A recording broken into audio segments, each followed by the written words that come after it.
back to my channel. Kali ini aku akan menceritakan dongengnya berjudul Pemilihan Ratu Putri Duyung. Nah, mari kita lihat. Nanti ada pesan moralnya loh guys. Suatu hari ada sebuah mermaid bernama Rambut Pirang dan Rambut Biru. Memang tampak Rambut Pirang memang lebih tinggi dari Rambut Biru. Namun, kalian komen ya, mana cantikan ini atau ini? Suatu hari mereka berdua masuk dalam seleksi pemilihan menjadi ratu. Sang Rambut Biru bajunya memang sedikit terbuka. Dan Rambut Pirang pun berkata, kamu mana mungkin terpilih? Bajumu terbuka seperti itu. Tidak seperti aku nanti yang akan berganti baju menjadi cantik. Saat mendengar itu, Rambut Biru pun cukup sedih, namun menghiraukannya. Saat pemilihan sudah dimulai, mereka pun diberikan sebuah minuman oleh ratu sebelum mereka. Mereka diberi minuman dan Rambut Pirang pun diberi sogokan makanan favorit kura-kura. Kura-kura diperintahkan untuk mengeprank si Rambut Pirang. Nah, kura-kura itu harus berada di Rambut Pirang atau di Rambut Biru selama 5 menit. Jika sudah bertahan 5 menit, maka itulah ratu. Saat berada di Rambut Pirang, awalnya bertahan cukup lama dan kura-kura memakani makanan yang dibawa oleh Rambut Pirang. Nah, namun baru saja menjelang 4 menit, ternyata dia sudah kabur, padahal hampir saja dia menjadi ratu. Nah, Rambut Biru yang kelihatan sangat baik dan seksi itu dipilih oleh kura-kura. Dia sangat suka minuman yang dibawa oleh Rambut Biru sampai ia meminumnya dengan habis.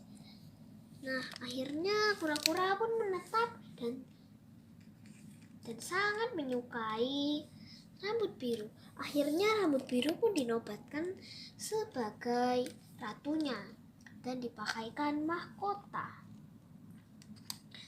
Keesokan harinya dia diperintahkan untuk memberikan pidato besok.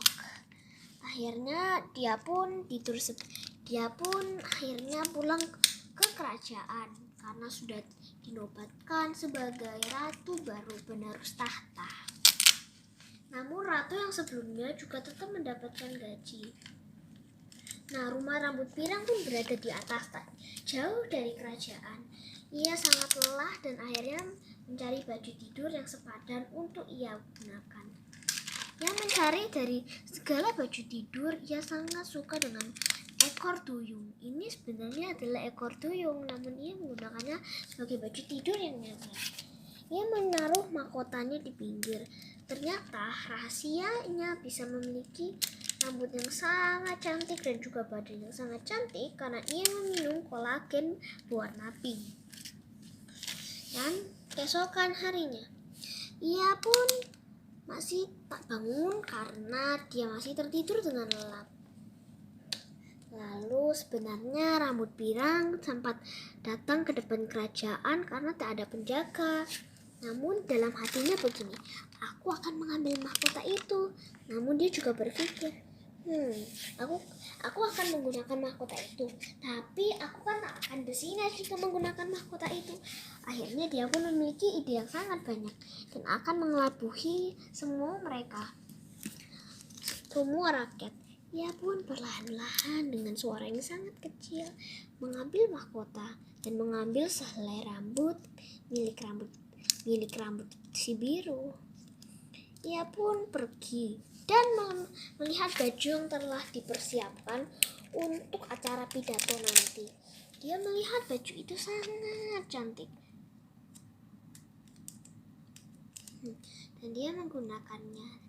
Dan para rakyat pun awalnya curiga, tapi mereka kira mungkin hanya perasaan mereka. Nah, ternyata semakin lama si Rambut Pirang semakin aneh dalam berpidato. Akhirnya para rakyat pun melempari dia dengan kertas dan ia cepat-cepat balik ke kerajaan untuk mengembalikan mahkota serta baju yang sudah dirancang untuk pidato nanti. Ia pun sangat ketakutan dan tidur di pinggir. ternyata rambut biru tak bisa bangun tanpa alarm. Sedangkan rambut pirang pun mematikan alarm yang sudah dipasang oleh rambut biru. Ketika rambut biru sadar, dia awalnya berpikir, aku tak sabar untuk menjadi pidatoku pertama kali. Ia pun bersiap-siap dengan menggunakan mahkota dan meminum kolagen dan memakai baju yang telah dipersiapkan sebelumnya. Ketika ia sampai, ternyata kosong. Ia pun sangat bersedih. Namun ia akhirnya ingin pergi ke kafe Hello Kitty Emoji. Dia pun duduk di sana sampai ia pun teringat bahwa ada 2 kali pidato. Akhirnya dia menunggu sampai bagian siang dan ia melihat rakyat-rakyat sudah menunggu di depan. Dia pun berpidato. Akhirnya dia berpidato di bawah. Setelah ia selesai berpidato, ia duduk di pinggir. Lalu ia teringat sesi ketiga adalah sesi yang ditonton masyarakat untuk pemberian bunga untuk ucapan selamat karena rambut pirang telah berhasil sampai babak akhir walaupun tak dapat menyelesaikan pemilihan, namun telah sampai ke babak akhir. Akhirnya ia pun duduk diam sambil menunggu si pirang datang. Namun tak pirang juga tak kunjung datang. Karena si pirang ternyata malu karena telah menipu para rakyat. Ia sangat sedih dan datang ke tempat acara pidato untuk menyaksikannya. Dan ternyata ia pun datang. Dan ia bertanya, "Ada apa rambut biru? Kamu datang ke sini?" "Oh iya, aku sudah menyiapkan ini bunga sebagai ucapan selamat karena kamu telah sampai ke babak akhir. Namun tak dapat menyelesaikannya. Ini bunga untukmu. Bunga ini dapat bersinar loh. Seperti mahkota." "Iya, aku juga bisa memakai itu dan membuatnya bersinar." "Terima kasih." Sejak saat itu, si rambut pirang pun tak iri lagi dengan rambut biru. Namun, rambut pirang malah menjadi sahabat baik dari rambut biru dan rambut pirang bertanya, "Apa rahasiamu bisa memiliki rambut sebagus itu dan kulit seputih itu?" Ia pun berkata, "Ini rahasiaku kolagen berwarna pink." Ia pun meminum itu sehari sekali dan ia mencoba meminumnya dan ia memiliki kulit putih yang sama dengan rambut biru. Oh iya guys, ada yang tahu nggak pesan moral dari cerita ini? Ya, pesan moral kita janganlah beriri hati. Cukup sampai di situ aja ya guys ceritanya. Tamat. Bye bye guys.